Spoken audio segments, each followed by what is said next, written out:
TET DSC aspirants అందరికీ welcome. Day friends, మనం ఇప్పటి వరకు 2 సెషన్స్లో జరిగినటువంటి సోషల్ స్టడీస్ టెట్ పేపర్ని సాల్వ్ చేసాం.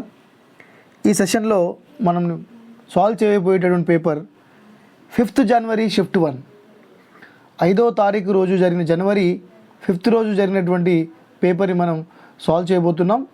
సో ఒకసారి క్వశ్చన్స్ చూద్దాం. చాలా క్వశ్చన్స్ రిపీట్ అయ్యాయి దీంట్లో ఉన్నటువంటివి. సో మనం చెప్పబోయేటటువంటి టాపిక్ 5th Jan 2025. అండ్ కామెంట్స్లో చాలామంది అడుగుతున్నారు, సార్ మాకు డిఎస్సి ప్రీవియస్ పేపర్స్ కూడా చేయండి అని. సో నా దగ్గర 2024 డిఎస్సి పేపర్స్ లేవండి. సో మీ దగ్గర ఎవరి దగ్గరైనా డిఎస్సి ప్రీవియస్ పేపర్స్ కనుక ఉంటే నేను ఒక ఈమెయిల్ ఐడి చెప్తాను. ఈ ఈమెయిల్ ఐడి నేను డిస్క్రిప్షన్లో ఇస్తాను, లేకపోతే ఇక్కడ రాస్తాను. సో దానికి పంపించగలరు. తిరుపతి social@gmail.com. మీరు మీ దగ్గర ఉన్న పీడిఎఫ్ పేపర్ని తిరుపతి social@gmail.comకి కనుక పంపిస్తే నేను కీ ప్రిపేర్ చేసి దాన్ని నేను సాల్వ్ చేసే ప్రయత్నం చేసి వీలైనంత తొందరగా వీడియో చేసేటటువంటి ప్రయత్నం చేస్తాను. సో మనమైతే క్వశ్చన్లోకి వెళ్ళిపోదాం.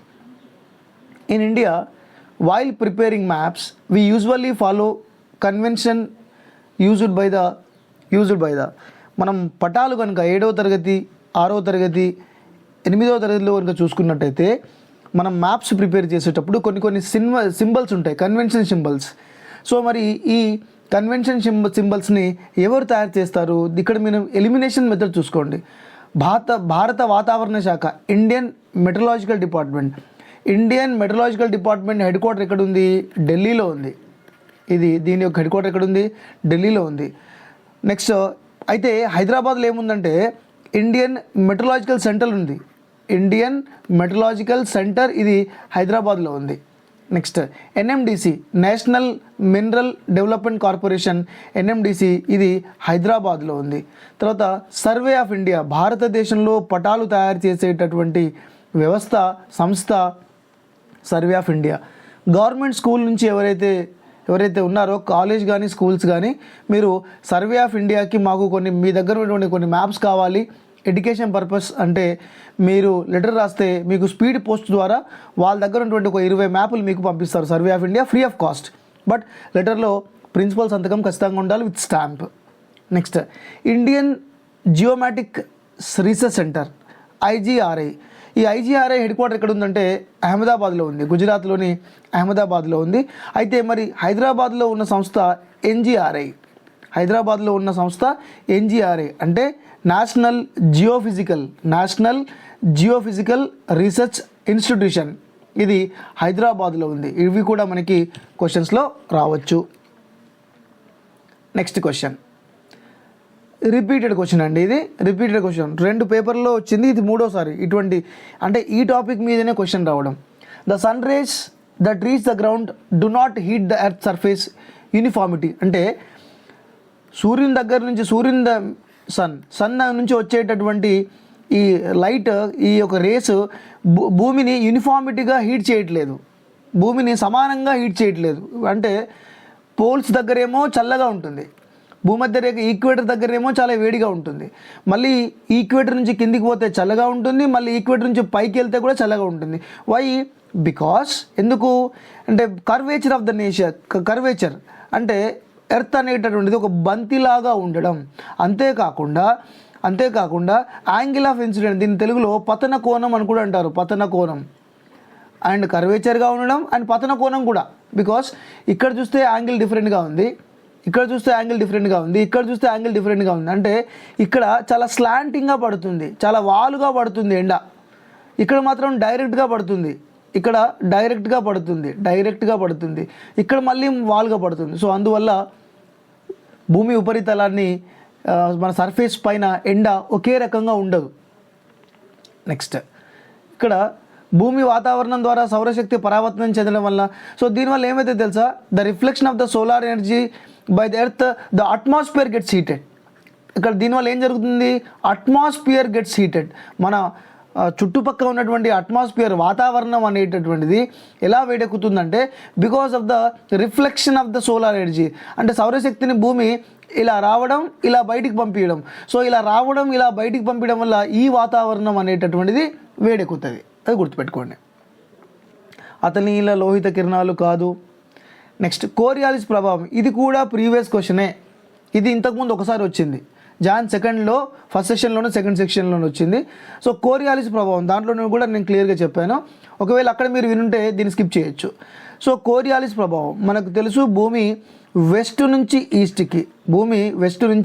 ఈస్ట్కి 1640 kilometres per hour 1640 kilometres per hour ఇది రొటేషన్ స్పీడ్ తిరుగుతుంది. అంటే భూభ్రమణం యొక్క వేగం 1640 kilometres per hour. So rotation speed. So ఇలా రొటేషన్ ఇంత స్పీడ్గా జనరేట్ కావడం వల్ల, ఇలా స్పీడ్గా తిరగడం వల్ల ఒక ఎనర్జీ జనరేట్ అవుతుంది. ఆ ఎనర్జీని మనం ఏమంటున్నాం? కోరియాలిస్ ఫోర్స్ అంటున్నాం. దీన్ని ఏమంటాం? కోరియాలిస్ ఫోర్స్. సో ఈ కోరియాలిస్ ఫోర్స్ వల్ల ఒక ఎఫెక్ట్ జరుగుతుంది. ఏంటి? ఇలా వెళ్ళవలసినటువంటి గాలి కానీ, ఇలా వెళ్ళవలసిన స్ట్రేట్గా పోవాల్సినటువంటి విండ్ కానీ ఇలా పక్కకు మూవ్ అవుతుంది. సో ఇలా రైట్ సైడ్కి మూవ్ అవుతుంది. సో ఇలా సదరన్ హెమిస్ఫియర్లో ఇలా వెళ్ళవలసిన గాలి కాస్త ఇలా మూవ్ అవుతుంది. సో ఇది లెఫ్ట్ సైడ్కి మూవ్ అయినట్టు రివర్స్లో చూస్తే. ఓకే, లెఫ్ట్ రైట్ రివర్స్లో చూస్తే ఇది లెఫ్ట్ సైడ్ అనమాట. సో దీనివల్ల మనకి ఇక్కడ చూడండి, ఉత్తరార్ధగోళంలో అంటే నార్దర్న్ హెమిస్ఫియర్లో right side, northern hemisphere right side and southern hemisphere దక్షిణార్ధగోళంలో ఎడమ వైపుకి. దిస్ ఈజ్ అటు నుంచి చూస్తే ఇది లెఫ్ట్ సైడ్. సార్ ఇది లెఫ్ట్ అయితే అంటే దీనికి రివర్స్ లెఫ్ట్, రైట్కి రివర్స్ లెఫ్ట్. ఓకే, సో ఇది ఆన్సర్. ఇంతకుముందే మనం చెప్పుకున్నాం ఆ టాపిక్. థార్ ఎడారి. So incorrect statement about the Thar desert. So Thar desert గురించి కనుక మనం నేర్చుకున్నట్టయితే, థార్ ఎడారి ప్రాంతం శుష్క వాతావరణం ఉంటుంది మరియు చెట్లు చాలా తక్కువగా ఉంటాయి. ఎస్, ఇది కరెక్ట్. ఇక్కడ రాంగ్ స్టేట్మెంట్ అడుగుతుంది, సరికానిది అడుగుతున్నాడు. So it has an arid climate. Arid climate అంటే అసలే వర్షం పడదు. ఈ ఎడారి గుండా ప్రవహించేటటువంటి ఏకైక నది సరస్వతి నది. సరస్వతి నది కాదు, అక్కడ ఉన్నటువంటి నది లూనీ రివర్. ఎడారిలో ప్రవహించేటువంటి river Luni river. So Luni రివర్ని ఏమంటారంటే ఎగ్జోటిక్ రివర్ అంటారు. ఎగ్జోటిక్ రివర్ అంటే ఎడార్ల గుండా ప్రవహించేటటువంటి నదులు ఎగ్జోటిక్ నదులు అంటారు. ఉదాహరణకి Nile river, okay, Luni river కూడా ఎగ్జోటిక్ రివరే. Next, it is located the leeward side of Aravalli mountains. Yes, ఇది కూడా కరెక్టే. ఓకే, సో ఇలా ఇండియా మ్యాప్ కనుక చూసుకున్నట్టయితే ఇది అరావలి, అరావలి సైడ్కి ఇది లీవర్డ్ సైడ్లో ఉంటుంది. Okay, next, here is the streams appear during rainy season and disappear soon after end of the season. Yes, అప్పటికప్పుడు వర్షం పడినప్పుడు చిన్న చిన్న స్ట్రీమ్స్ వస్తూ ఉంటాయి, కానీ అవి తొందరలోనే ఇసుకలో కలిసిపోయి మాయమైపోతాయి. సో ఇవన్నీ కరెక్టే. సో రాంగ్ స్టేట్మెంట్ ఏంటి అంటే మనకి ఇది రాంగ్ స్టేట్మెంట్. ఇంకా కొంచెం ఎక్స్ట్రా ఇన్ఫర్మేషన్ చూసుకుందామండి. ఎడారిలో పెరిగేటటువంటి మొక్కలు అంటే నాగజముడు, బ్రహ్మజముడు లేదా మనం క్యాక్టస్ ట్రీస్ అంటాం కదా. సో వీటిని ఏమంటారంటే జెరోఫైటే అంటారు. జెరోఫైటే అంటే ఎడారిలో పెరిగేటటువంటి మొక్కలు జెరోఫైటే. మరి ఇక్కడ రాజస్థాన్లో 100 మిల్లీమీటర్స్ టు 150 mm అంటే 10 నుంచి 15 సెంటీమీటర్ల వర్షపాతం మాత్రమే పడుతుంది. సో దీన్ని తెలుగులో శుష్క వాతావరణం అంటారు. శుష్క లేదా ఉపశుష్క. ఇక్కడే ఈ రాజస్థాన్లోని వెస్ట్ పార్ట్ అంటే పశ్చిమ ప్రాంతాన్ని మనం మార్వార్ లేదా మరుస్థలి అని కూడా అంటారు. Marwar or Marusthali, western part. రాజస్థాన్లోని ఈ వెస్టర్న్ పార్ట్స్ జైసల్మీర్, జోధ్పూర్ ప్రాంతాన్ని మార్వార్ లేదా మరుస్థలి అని కూడా అంటారు. ఇక్కడ ఇందిరాగాంధీ కెనాల్ కూడా 650 కిలోమీటర్లు ఉన్నటువంటి ఇందిరాగాంధీ కెనాల్ కూడా అక్కడ వాటర్ ప్రొవైడ్ చేయడానికి డక్ చేశారు. నెక్స్ట్, కింది వాటిలో వాతావరణం అనే దాన్ని సరిగ్గా వివరించే స్టేట్మెంట్. సో డిఫరెన్స్ ఇక్కడ స్టేట్మెంట్లో అంటే మనకి దాని యొక్క డెఫినేషన్ వస్తే తెలుస్తుంది. వాట్ ఈజ్ వెదర్ అంటే వాతావరణం, వెదర్ అంటే ఏంటి అండ్ క్లైమేట్ అంటే ఏంటి. సో క్లైమేట్ అనేటటువంటిది long period. What is climate అనేటటువంటిది వెదర్ యొక్క average. So average weather condition గుర్తుపెట్టుకోండి. యావరేజ్ వెదర్ కండిషన్స్ అంటే ఈ వెదర్ ఏదైతే ఉందో దాని యొక్క యావరేజే క్లైమేట్ డిసైడ్ చేయడానికి మినిమం 30 years టైం పడుతుంది. అంటే long period, climate long period. Weather it can be change in the minutes, it can be change in the hours. ఇది తొందరగా అయిపోతుంది. సో వాతావరణం అనేటటువంటి దాన్ని సరిగా వివరించేటువంటి ఏంటంటే it is a description of a condition of atmosphere, ఒక atmosphere of a small period of time, అంటే ఒక ప్రాంతానికి చెందినటువంటి తక్కువ కాలానికి సంబంధించినటువంటి వాతావరణం యొక్క పరిస్థితి ఇది. సో ప్రపంచంలో ఉన్నటువంటి వాతావరణ పరిస్థితులు కాదు, ఒక నిర్దిష్ట యావరేజ్ చూడండి, and average atmosphere conditions long period. ఇదేంటిది? క్లైమేట్. దీన్ని ఏమంటారు? క్లైమేట్. సో ఇది క్లైమేట్ యొక్క డెఫినేషన్. ఇట్ ఈస్ ఒక నిర్దిష్ట ప్రాంతంలోని వాతావరణ పరిస్థితుల దీర్ఘకాల సగటు కనుక చూసుకుంటే అది క్లైమేట్ కిందకి వస్తుంది. ఓకే, సగటు కాకుండా అప్పటిదప్పుడే ఆ ప్రాంతానికి తక్కువ కాలానికి సంబంధించింది, చిన్న ప్రాంతానికి సంబంధించింది అయితే అది వెదర్ కిందకి వస్తుంది. నెక్స్ట్, నారింజ, అంజూర్, ఆలివ్, ద్రాక్ష పంటలు 3 సార్లు వచ్చింది, ఇది 4వసారి. ప్రతి పేపర్లో క్వశ్చన్ ఉంటుంది. ఈచ్ అండ్ ఎవ్రీ పేపర్ ఈ క్వశ్చన్ ఉంటుంది. ఓకే, సో కానిఫెరస్ ఫారెస్ట్ మనం నేర్చుకున్నాం. Coniferous forest grow mostly 50 to 70 degree latitudes, 50 నుండి 70 అక్షాంశాల మధ్య ఉంటాయి. సో వీటిని టైగాలు అని కూడా అంటారు. టైగాలు అంటారు. హిమాలయ ప్రాంతంలో పెరిగేటటువంటి వాటికి ఉదాహరణ ఇవి. అయితే ఈ శృంగాకార అడవుల్లో ఎక్కువగా సిపిఎస్ పెరుగుతాయి. చెన్నై పబ్లిక్ స్కూల్ అని గుర్తుపెట్టుకోండి. Chennai public school. సార్కి చెన్నై పబ్లిక్ స్కూల్ అంటే ఏంటిదంటే చెప్తా చూడండి. సి అంటే చిర్ అనే చెట్టు పెరుగుతుంది. చిర్. పి అంటే పైన్. ఎస్ అంటే సెడార్. ఈ చెట్లు ఇక్కడ ఎక్కువగా పెరుగుతాయి. మరి శృంగాకార అడవుల్లో పెరిగేటటువంటి చెట్లు ఇక్కడ సాఫ్ట్ వుడ్ ఉంటాయి. సాఫ్ట్ వుడ్ అంటే మెత్తటి కలప, సాఫ్ట్ వుడ్తో ఉన్నటువంటి ఈ ట్రీస్ ఇవన్నీ. తర్వాత మరి ఇక్కడ సాఫ్ట్ వుడ్ కాబట్టి ఏం తయారు చేస్తారు? అగ్గిపుల్లలు, మ్యాచ్ స్టిక్స్, అగ్గిపుల్లలు, ప్యాకింగ్ బాక్సెస్. అండ్ ఇక్కడ ఈ coniferous forest are very famous for paper industry, paper making. తర్వాత ఇక్కడ కనబడేటటువంటి జంతువులు సిల్వర్ ఫాక్స్, మింక్ అండ్ ఎలుగుబంటి, బియర్. సో బియర్ ఇవి ఇక్కడ ఈ శృంగాకార అడవుల్లో ఉండేటటువంటి అంశాలు. సో మెడిటేరియన్ చెప్పాను. మెడిటేరియన్ సీ ఎక్కడెక్కడ ఉంటుంది? Mediterranean kind of climate it is located in Europe, ఇది యూరప్లో ఉంటుంది, అండ్ ఏషియాలో ఉంటుంది, and north Africa. Sir north ఆఫ్రికాలో ఎందుకు ఉంటుందంటే సో ఇది యూరప్ అనుకోండి, సో ఇది ఆఫ్రికా. సో ఇది ఆఫ్రికా కాబట్టి ఈ నార్త్ ఆఫ్రికా మొత్తం అంతా కూడా మెడిటేరియన్ కైండ్ ఆఫ్ క్లైమేట్ ఉంటుంది దాదాపుగా. నెక్స్ట్, టెంపరేట్ ఎవర్గ్రీన్ ఫారెస్ట్ ఎక్కడ ఉంటుందంటే, టెంపరేట్ అంటే ఏంటిది? మధ్యస్థ. సో ఇవి మధ్యస్థ అక్షాంశాల్లో ఉంటాయి. అంటే ఇంగ్లీష్లో ఇవి మిడ్ లాటిట్యూడ్స్లో ఉంటాయి. ఎక్కువగా ఈస్టర్న్ మార్జిన్లో ఉంటాయి. ఓ ఖండాలు అనుకోండి, ఇది ఒక కాంటినెంట్ అనుకుందాం, ఈ కాంటినెంట్ యొక్క ఈస్టర్న్ పార్ట్లో ఉంటాయి. Temperate evergreen forest are the eastern margin. Example కనుక చూసుకున్నట్టయితే మనకి సౌత్ ఈస్ట్ యుఎస్ఏ యొక్క సౌత్ ఈస్ట్లో ఎక్కువగా ఉంటాయి. And south China and Brazil. South బ్రెజిల్లో ఇవి ఎక్కువగా ఉంటాయి. మరి ఇక్కడ పెరిగేటటువంటి చెట్టు ఏంటంటే ఓక్, పైన్, యుకలిప్టస్ అంటే మీకు తెలుసు నీలగిరి చెట్టు. నీలగిరి చెట్టు. Okay, next tropical deciduous forest. చెప్పిన నేను మీకు ఇది చాలాసార్లు. ఇండియా అండ్ నార్త్ ఆస్ట్రేలియా ఇక్కడ పెరిగేటువంటి చెట్టు ఎస్ఎస్టీ, సోషల్ స్టడీస్. ఎస్ అంటే సాల్ చెట్టు, మరి ఎస్ అంటే శీషం చెట్టు, టీ అంటే టేక్ చెట్టు, అండ్ ఇక్కడ నీమ్ ట్రీ అంటే వేప చెట్టు, వేప మద్ది, ఇవన్నీ కూడా ఎక్కువగా పెరుగుతాయి. సో చాలా ఇంపార్టెంట్ క్వశ్చన్ వస్తుంది, చాలా ఇంపార్టెంట్. నెక్స్ట్, భూమధ్య రేఖ కింది దేశాల్లో ఒకదాని గుండా వెళ్ళడం లేదు. My God. సో ఎలాగైనా అడగచ్చండి వాడు క్వశ్చన్. చూడండి, కాదేది ప్రశ్నకు అనర్హం అన్నట్టు ఈక్వేటర్ దగ్గర నుంచి అడుగుతున్నాడు వాడు. ఈక్వేటర్ ఏ కంట్రీస్ నుంచి పోతుంది? So let's see equator passing through 13 countries. Equator 13 countries గుండా పోతుంది. ఒక కోడ్ ఉంది దానికి సంబంధించింది. సో అది చెప్పే ప్రయత్నం చేస్తాను. ఈసీబీ ఒక 2-3 టైమ్స్ రాస్తే గుర్తుంటుంది. ఫ్రీక్వెంట్గా కూడా చదువుకోవాలి. ఈ యాక్రోనిమ్స్ ఇవి ఏవైతే ఉన్నాయో మీరు ఫ్రీక్వెంట్గా చదివితేనే గుర్తుంటాయి. తర్వాత జీసీ డక్స్, సిక్కిం. సో ఈ అంటే ఈక్వెడార్. అసలు ఈక్వేటర్ అనేటువంటి భూమధ్య రేఖ స్టార్ట్ అయ్యేదే ఈక్వెడార్ నుంచి. ఈక్వెడార్ అనే కంట్రీ నుంచి స్టార్ట్ అవుతుంది. సి అంటే కొలంబియా. అక్కడ ఉంది కదా, కొలంబియా. ఓకే. సో బి అంటే బ్రెజిల్. జి అంటే గ్యాబాన్ లేదా గ్యాబాన్. జి అంటే గ్యాబాన్. సి అంటే కాంగో. డి అంటే డెమోక్రటిక్ రిపబ్లిక్ ఆఫ్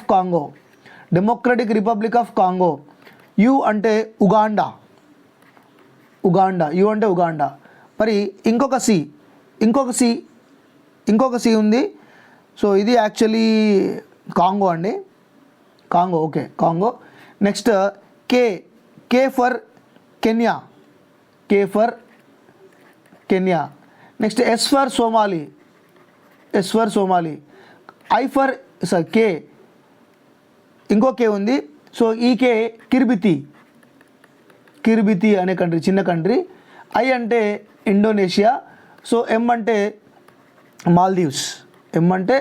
ఇలా కొన్ని గుర్తుపెట్టుకుంటే అట్లీస్ట్ మనం ఎలిమినేషన్ మెథడ్ ద్వారానైనా చేయొచ్చు. సో ఎక్కడి నుంచి వెళ్ళట్లేదు, ఈక్వేటర్ మనకి బ్రెజిల్ నుంచి పోతుంది, కొలంబియా నుంచి పోతుంది, కాంగో నుంచి పోతుంది. సో పోయింది శ్రీలంక. సో శ్రీలంక మనకి ఇండియా ఇక్కడ ఉంటే ఇది 8 డిగ్రీ. మేబీ ఇది 4 or 5 degrees అయి ఉండొచ్చు కదా. ఈక్వేటర్ అంటే 0 degree కాదు. సో శ్రీలంక కంటే కింద 0 degree ఉంది, ఇక్కడ 0 degree ఉంది. Next, in terms of light year the distance between the earth and sun. కాంతి సంవత్సరాల పరంగా భూమికి సూర్యునికి మధ్య ఉన్న దూరం. సో మనకు తెలుసు భూమికి సూర్యునికి మధ్య ఉన్నటువంటి average distance between the sun and earth is 149 MKM. Okay, 149 MKM. So closest position ఎంత? 145 MKM అంటే దగ్గర డిస్టెన్స్. సో దూరం ఎంత? ఫార్తెస్ట్. సో సూర్యునికి భూమి ఎప్పుడు దూరంగా ఉంటుంది? ఎంత దూరంగా ఉంటుంది? 152 MKM కిలోమీటర్స్ ఉంటుంది దూరం. ఓకే, ఎందుకంటే ఇలా ఎలిప్టికల్ షేప్లో తిరుగుతుంది కాబట్టి ఒక్కోసారి భూమి సూర్యునికి దగ్గరగా వస్తుంది, ఒక్కోసారి సూర్యునికి దూరంగా పోతుంది. దూరంగా 152 MKM, దగ్గరగా 145 MKM ఉంటుంది. సో ఇక్కడ క్వశ్చన్ ఏమడిగారంటే, అసలు ఇది మన బుక్లో కూడా లేదు. సో లైట్ ఇయర్ గురించి అడిగారు. మరి లైట్ ఇయర్ అసలు ఏంటి ఒకసారి చూద్దాం. యూనివర్స్లో డిస్టెన్స్ కొలవడానికి, యూనివర్స్లో అంటే మన సౌరమండలంలో డిస్టెన్స్ కొలవడానికి ఆస్ట్రానమికల్ యూనిట్ కూడా యూజ్ చేస్తారు. యూనివర్స్లో ఆస్ట్రానమికల్ యూనిట్ కూడా కొలుస్తారు. అయితే లైట్ ఇయర్ అనేటువంటిది it's a measurement of distance, not a time. So చాలామంది టైం అనుకుంటారు, టైం కాదు, ఇది మెజర్మెంటే. Light year is a measurement. Sir 1 light year is equal ఎంత? 1 light year, ఇదంతా ఫిజిక్స్లోకి వెళ్ళిపోతున్నాం బట్ చూద్దాం. 1 light year is equal to 9.461 into 10 to the power of 12 kilometres. So అంటే ఈక్వల్గా ఎంత అంటే కిలోమీటర్లు చూసుకున్నట్టయితే 9.5 trillion కిలోమీటర్స్. 9.4 or 9.5 trillion కిలోమీటర్స్గా మనం చెప్పవచ్చు. అంటే ఈ లైట్ ఎంత ట్రావెల్ చేస్తుందంటే, light travels at speed of 3 lakhs kilometer 3 lakhs kilometre per second. Light అనేటటువంటిది ఇది నేను ఇంతకుముందు చెప్పాను, it's a distance, not a time. మరి లైట్ అనేటువంటిది ఎట్లా ట్రావెల్ చేస్తుంది అంటే 3 lakhs kilometer per secondగా ట్రావెల్ చేస్తుంది. సో మనకి డైరెక్ట్గా ఆన్సర్ కావాలంటే 8.311 minutes 8.1311 minute చెప్పవచ్చు, అంటే కాంతి సంవత్సరాల్లో కొలిస్తే. నెక్స్ట్, స్టేట్మెంట్స్ ఇచ్చాడు, చాలా జాగ్రత్తగా గమనించాలి అండి. స్టేట్మెంట్స్ 1కి 2 సార్లు స్టేట్మెంట్స్ మనం చూడాలి. So volcanic eruptions and deep ocean drilling projects from an important source of direct information regarding the interior of the earth. Yes, మనకి భూమి గురించి తెలియాలి అంటే ఈ లోపల ఉన్నటువంటి సామాన్ మొత్తం అగ్నిపర్వతాల ద్వారా వాల్కనస్ వల్ల బయటకు వచ్చినాయి అనుకోండి, then we know what is there in the inside of the earth కదా. మనకి భూమి లోపల ఉన్నటువంటి మెటీరియల్ ఏదైతే ఉందో, భూమి లోపల చాలా మెటీరియల్ ఉంది. ఈ మెటీరియల్ మొత్తం ఈ వాల్కానిక్ ఎరప్షన్స్ ద్వారా అగ్నిపర్వతాలు బద్దలైనప్పుడు బయటకు వచ్చిన తర్వాత ఓహో ఇది లోపలికి వెళ్ళి బయటకు వచ్చిన సామాన్ అలా ఉంటుందని అర్థం చేసుకోవచ్చు. Yes, it's correct. నెక్స్ట్, భూకంపాలు మరియు భూమి యొక్క గురుత్వాకర్షణ శక్తి భూమి అంతర్నిర్మాణానికి సంబంధించిన పరోక్ష సమాచార వనరుగా ఉపయోగపడతాయి.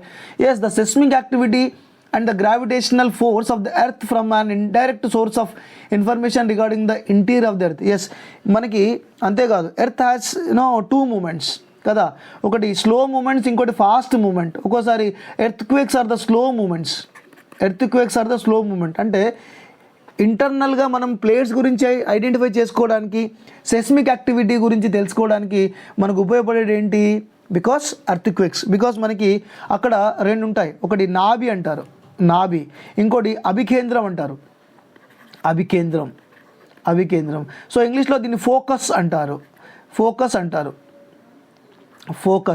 సో దీన్ని ఏమంటారు? ఎపిసెంటర్ అంటారు. అంటే ఇది భూమి ఉందనుకోండి, ఫోకస్ అనేటువంటి ఇక్కడ భూకంపం జరిగితే దాని ఎఫెక్ట్ ఈ భూమి మీద ఇక్కడ మొత్తం బిల్డింగ్లు మొత్తం కూలిపోతాయి.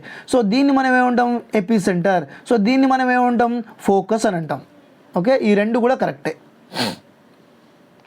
నెక్స్ట్, మధ్య ఉన్నత భూముల యొక్క తూర్పు వైపు విస్తరణ స్థానికంగా ఈ విధంగా పిలుస్తారు: the eastern word extension of central island. ఇది ఓల్డ్ టెక్స్ట్ బుక్ 10th క్లాస్లో ఉంది. ఒకసారి నేను మీకు చెప్పే ప్రయత్నం చేస్తాను. అసలు పెనిన్సులా ప్లాట్యూ అంటే ఏంటి? మనకి ఇది అంటే పెనిన్సులా ప్లాట్యూ అంటే ఈ పార్ట్ మొత్తం పెనిన్సులా ప్లాట్యూయే. మనం ఏదైతే నేను ఇప్పుడు గీస్తున్నానో this is all peninsula plateau. ఈ ప్లాట్యూ మొత్తం పెనిన్సులా ప్లాట్యూ. సో పెనిన్సులా ప్లాట్యూలో 4-5 రకాలు ఉన్నాయి. ఓకే, సో ఇది మనం this is called as Malwa plateau, this is called as Chota Nagpur plateau, and this is called as Deccan plateau. దీన్ని మనం డెక్కన్ ప్లాట్యూ అంటున్నాం. ఓకే, సో ఈ డెక్కన్ ప్లాట్యూ దిస్ ఈజ్ ఇంతకుముందు చెప్పినట్టు నేను మీకు ఇది మాల్వా ప్లాట్యూ అని చెప్పిన. సో దీన్ని ఛోటా నాగపూర్ ప్లాట్యూ అని చెప్పిన. సో దీన్ని డెక్కన్ ప్లాట్యూ అని చెప్పిన. సో దీన్నంతా కూడా సెంట్రల్ ఈ మాల్వా ప్లాట్యూకి ఈస్ట్ సైడ్, ఈ మాల్వా ప్లాట్యూ ఈస్ట్ సైడ్ కూడా 2 ప్లాట్యూస్ ఉంటాయి. సో ఒకదాన్ని బుందేల్ఖండ్ అంటాం మనం, ఒకదాన్ని బుందేల్ఖండ్ అంటాం, ఇంకో దాని పేరు బాగల్ఖండ్ అంటాం, సో దీన్ని మనం eastern extension of central island. ఇదే అంటే సెంట్రల్ ఐలాండ్ అంటే ఏంటిది? ఇదంతా సెంట్రల్ ఐలాండే, సో సెంట్రల్ ఐలాండ్ ఎన్ని పార్ట్స్గా ఉన్నది? 4 పార్ట్స్. ఒకటి మాల్వా, ఇంకోటి బుందేల్ఖండ్, ఇంకోటి బాగల్ఖండ్, ఇంకోటి ఛోటా నాగపూర్ రీజన్. ఇదన్నమాట. సో మనకి ఆన్సర్ బుందేల్ఖండ్ అండ్ బాగల్ఖండ్ యూపీలో ఉంటాయి ఎక్కువగా. UP and some little bit portion of Madhya Pradesh also. ఇవి mostly located in the UP. గుర్తుపెట్టుకోండి, ఇవి ఎక్కువగా యూపీలో ఉన్నాయి. Chota Nagpur plateau very rich in mineral resources. ఇది చాలా rich in mineral resources. Karbi Anglong plateau, wow, nice question. Karbi Anglong plateau ఎక్కడ ఉంటుందంటే ఇట్ ఈస్ ఇన్ అస్సాంలో ఉంది. కిర్బీ అంగ్లాన్ ప్లాట్యూ ఎక్కడ ఉందంటే అస్సాంలో ఉంది. ఇది కూడా సెంట్రల్ ఐలాండ్ యొక్క ఈస్టర్న్ పార్ట్. ఇది కూడా పెనిన్సులార్ ప్లాట్యూలో పార్టే. పెనిన్సులార్ ప్లాట్యూలో పార్టే ఇది కిర్బీ అంగ్లాన్ ప్లాట్యూ. అంటే నార్త్ ఈస్టర్న్ ఎక్స్టెన్షన్ అంటారు దీన్ని. North eastern extension of peninsular plateau is known as Kirby Anglong plateau. అంటే ఈశాన్య దక్కన్ పీఠభూమి యొక్క నార్త్ ఈస్ట్ సైడ్ ఎక్స్టెన్షన్ని మనం కిర్బీ అంగ్లాంగ్ ప్లాట్యూ అంటాం. నెక్స్ట్, భారత ద్వీపకల్ప పీఠభూమి ప్రధానంగా ఈ శిలతో కూడింది. డైరెక్ట్ క్వశ్చన్ ఇది. The Indian peninsula is a table land and composed with this rocks, 3 rocks: igneous, metamorphics and crystalline, igneous and metamorphics. మనం చెప్పాం peninsular plateau is the oldest land mass. ఇది చాలా ఓల్డెస్ట్ ల్యాండ్. తర్వాత ఇది ఎక్కడి నుంచి form అయింది? This is formed from the Gondwana land. So ఇది గోండ్వానా ల్యాండ్ నుంచి ఫామ్ అయింది. నెక్స్ట్ క్వశ్చన్, పత్తి పంటకు సంబంధించి సరికాని స్టేట్మెంట్. చూడండి, ఇన్కరెక్ట్ స్టేట్మెంట్స్ అడుగుతున్నారు. మనం చాలా జాగ్రత్తగా గమనించాలి. వాటి మధ్య incorrect, wrong, not true statement అడుగుతున్నారు. So cotton grows well in the drier parts of black soil. Yes, black సాయిల్లోనే పెరుగుతాయి డెక్కన్ ప్లాట్యూలో. ఎస్, కరెక్టే ఇది. తర్వాత పత్తికి అధిక ఉష్ణోగ్రత, తేలికపాటి వర్షపాతం లేదా నీటిపారుదల, 210 రోజుల మంచురహిత వాతావరణం కావాలి. Yes, it require 210 days of frost free days. ఇది కూడా కరెక్టే. ప్రపంచంలోనే భారతదేశం అత్యధికంగా పత్తిని ఉత్పత్తి చేసే దేశం.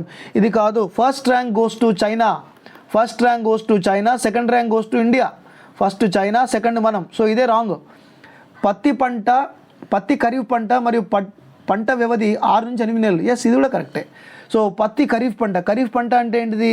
Rainy season crop. ఇది రెయినీ సీజన్ క్రాప్. నెక్స్ట్, భారతదేశ వ్యవసాయ అభివృద్ధిలో ఈ దశలో భారతదేశంలోని వ్యవసాయ పరిశోధనా కేంద్రాల్లో విదేశాల్లో ఆవిష్కరించిన నూతన విత్తనాలను భారత ప్రభుత్వం వ్యవసాయ రంగంలో ప్రవేశపెట్టాం. In this phase of agricultural development in India, the government of India introduced new kind of seeds to the Indian soil which were introduced in various agriculture institution in India as well as other countries. So అది మనకి second ఫేజ్లో వచ్చింది. మన ఇండియాలో second ఫేజ్లో చూడండి, 1964, 1966. So green రెవల్యూషన్లో భాగంగా వచ్చింది. గ్రీన్ రెవల్యూషన్లో భాగంగా హై ఈల్డ్ వెరైటీస్ అనేటువంటి హైబ్రిడ్ విత్తనాలను మనం ప్రవేశపెట్టాం. ఎక్కడ ప్రవేశపెట్టాం? ఎక్కువగా ఇవి UP, Haryana and Punjab. UP, Haryana, పంజాబ్లో ఈ యొక్క హరిత విప్లవాన్ని ప్రవేశపెట్టాం. రెండవ దశ అది. ఎస్, నేషనల్ అల్యూమినియం ఎక్కడ ఉన్నది? నాల్కో అంటారు. నాల్కో కాకుండా ఇక్కడ చూడండి, మనకు నాల్కోతో పాటు బాల్కో కూడా ఉంది.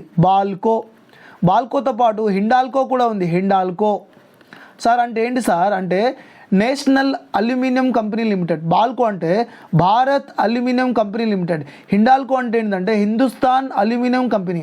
సో నాల్కో ఇది మనకి ఒడిస్సాలో ఉంది. ఇది ఒడిస్సాలో ఉంది. మరి బాల్కో ఎక్కడ ఉంది? కోర్బా సార్. కోర్బా ఇక్కడ ఛత్తీస్గఢ్. కోర్బాలని ఛత్తీస్గఢ్లో బాల్కో ఉంది. హిండాల్కో హెడ్ క్వార్టర్ ఎక్కడ ఉందంటే మహారాష్ట్ర, ముంబై. ఓకే, మహారాష్ట్రలో ఉంది. ఇది మహారాష్ట్రలో ఉంది. హిండాల్కో మహారాష్ట్ర, బాల్కో ఛత్తీస్గఢ్ అండ్ నాల్కో ఒడిస్సా. ఇవి అల్యూమినియంకి సంబంధించినటువంటి కంపెనీలు. నెక్స్ట్, హిమాలయ పర్వతాల కారణంగా భారతదేశంలోని ఈ మైదానాలు తీవ్రమైన చలికాలంలో మధ్య ఆసియా నుంచి వీచే చల్లటి గాలులు రక్షించబడతాయి.